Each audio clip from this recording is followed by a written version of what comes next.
हाय मेरी फैमिली, राधे राधे। अब सब कैसे हो? सोचते कुशल मंगल होंगे।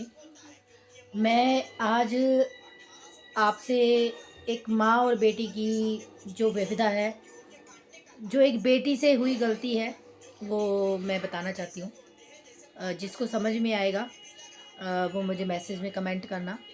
जो लड़कियाँ बिना सोचे समझे शादी कर लेती हैं, लव मैरिज कर लेती हैं या अरेंज, कुछ भी हो जाता है, और उस घर में उसको अपनाया नहीं जाता, उस पे जुल्म किए जाते हैं, उसे मेंटली टॉर्चर किया जाता है।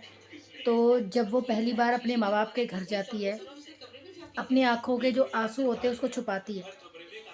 एक माँ ही है जो अपने बच्ची के आँखों के आँसू पहचान लेती है।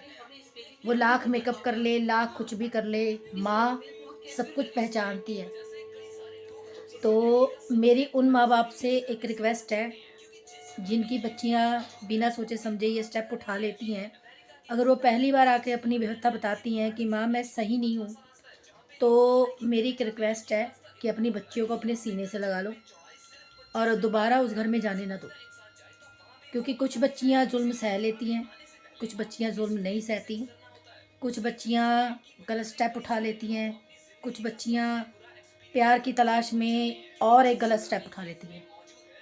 तो प्लीज़ जब आपके पास अपनी बच्चियाँ आएँ, तो अगर वो ऐसी कोई विपदा बताए, तो आप उनको सँभालें और अपनी बच्चियों को सीने से लगाएँ और उन्हें पढ़ाएँ लिखाएँ कि वो इतनी काबिल हो जाए कि वो उस आदमी का जुल्म ना सहे। अगर जिसको मेरी बात सही लगी हो तो राधे राधे, प्लीज़ मुझे कमेंट में बताएं। अगर मैं सही हूँ तो माँ सबसे बड़ी ताकत है और माँ ही अपनी बच्ची को संभालती है। अगर माँ ये कहे कि मैं हूँ